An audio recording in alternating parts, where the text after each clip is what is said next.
Hey guys, this is Hell Hades. This is going to be another Raid Shadow Legends video. So it's with us. It's finally here. The next fusion. We have got Kantra the Cyclone. So she did come out as a defense-based champion. We're going to go in and just review her stats and her kit, make sure it's not too different from what we've already seen. Before we do that, this video is mainly going to be about using the events in the right way to maximize efficiency. Now, with these fusions, probably the biggest barrier is people wasting energy outside of efficient means. I'm also going to do a bit of an overview quickly of the rares and epics. Literally just a quick one-liner. Are they worth it or not to keep for like a free-to-play player? And we're going to look and see where there's like a paywall behind certain champions, which might make your decision easier or harder as to whether or not to go for this fusion. So I'm going to quickly start with the rares and the epics. Which ones are good, which ones are not good, and which ones should you just kind of consider taking on if you're not going for the main fusion. So I've gone through all of the rares, and basically we've got Fury Stoker trash, Bombardier trash, Crossbowman trash. Now, Stitch Beast is okay.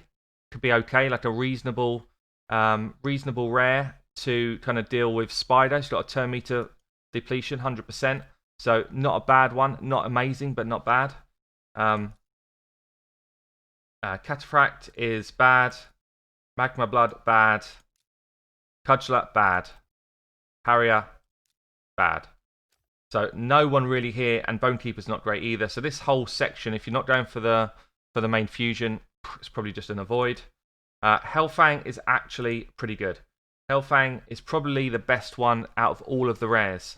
So we've got a chance to put skills on cooldown on an A1.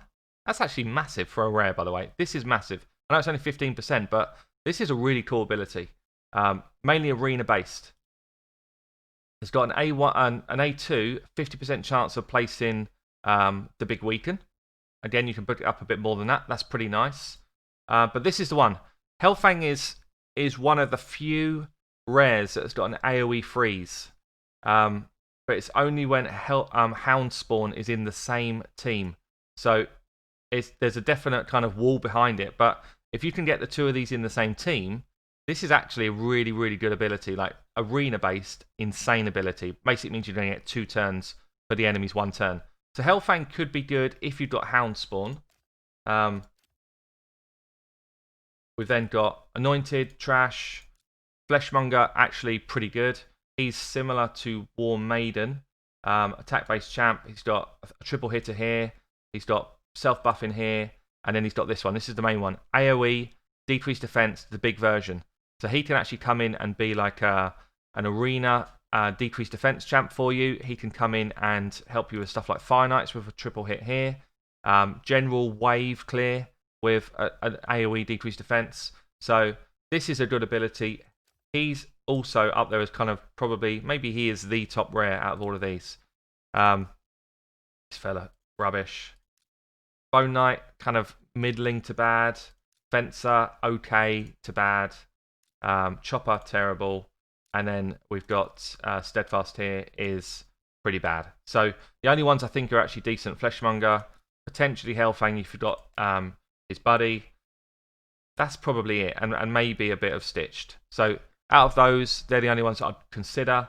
Out of the epics, the only one I would be going for myself would be Basher if I didn't have any of these.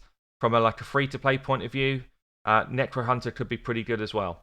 But the other two, I'd say, very quickly get overwritten in your roster. So in terms of the events, you'll see a number of these things actually start to overlap. And the one thing that's a consistent through the whole event is the champion training. And we'll go and look at that event in a second.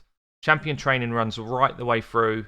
We know that these are massively tiresome. We'll just quickly check it out. Champion training. We've got a 20,000 point wall to get in Bushy. Obviously, you don't have to get Bushy out right here. You could get the pieces to make Bushy. But this is one of your walls. Just be aware. Hopefully, you've been saving up food if you watch my Get Ready for the Fusion guide. Basically, to level a 6-star, you get 300 points. And then for each level that you level them up, you get another 8 points. So if you max one out at level 60, that's like another, 480 points. So you get about 700 to 800 points if you've just made someone a 6-star and you level them up. So, I mean, we're talking massive commitment over, 2 weeks? Over 2 weeks. You need to be doing a hell of a lot of food, and a lot of your energy needs to go into this to get Bushy outright. Obviously, you can get the pieces to make them up, though, but this is still quite a wall. 12,000 points here to get Fencer. It's quite a wall. So that's one that you basically just need to be working on from day one and put a lot of your resources into. In terms of the other stuff, though, so you've got champion training right the way through, and you can get Fury Stoker there as well. You've got Dungeon Divers running from the 17th through to the 23rd. That is actually where you find a lot of champions here, a lot of the component pieces. And Dungeon Divers counts for campaign. It counts for any of the dungeons, obviously. So you could be doing Dungeon Divers and getting your champion training done. You could be doing Dungeon Divers and be getting your Fire Knight tournament signed off, getting your Ice Golem done, getting your Spider done, your Dragons. Yeah, they all intermingle. So just look and see where they start to overlap. So Dungeon Divers 17th to 23rd. You've got champion training obviously done all the way. You've got Ice Golem hits in on the 23rd. I don't know if that's going to start just after the other one ends. If it does, that's a bit brutal. But Fire Knights runs right through the Dungeon Divers event, so they overlap. And Spider does as well. So you've got two of them completely overlapping. Make sure you're using your energy in the right places at the right time. The other thing to be aware of is there's 2 artifact enhancement events.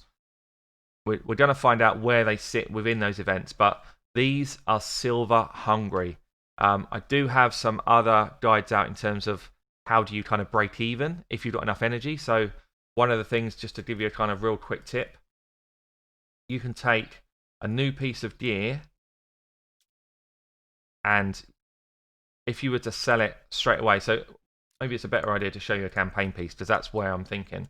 So if you're doing your champion training event and you're leveling people up, you go through, you do your leveling, and then normally you get the trash item at the end. You get your trash item, and basically, instead of just selling it,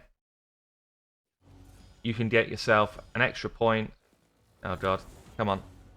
Oh, we didn't get one. Basically, you can get yourself an extra couple of points just from leveling it up, and you can level it up to level 4 and not lose gold and not lose silver for the leveling process, because you actually will make a profit still from selling that piece. Or you can level it up to 8 and you'll still make a profit as well. I would advise though, so this is an option. If you're doing this anyway, instead of just selling this piece, level this up to level 8 and then sell it. If you're very short on silver. If you've got if you're a bit short on silver but you've got energy, the best way to make silver and do that same process is in Spider. So you get the best silver per item return in Spider for your pieces, but try and mass farm that when you're on the Spider tournament, yeah, and when it's on Dungeon Divers, so that you're doing it all overlapped. But yeah, 2 artifact events is going to be a bit of a wall, and then the last wall to be aware of is Basher. Basher is Summon Rush. So we know that's going to be shards. It's for a 3-day rush, and Summon Rush, you can always use your green shards you've saved for. Hopefully you've been saving those up. You've been buying them out of the marketplace. That will help you. But this is going to be tough to get. And the worst thing for me is that in the same category, Basher, Steadfast Marshal is on a champion chase, which is the same thing. It's shard pools. So this is the wall.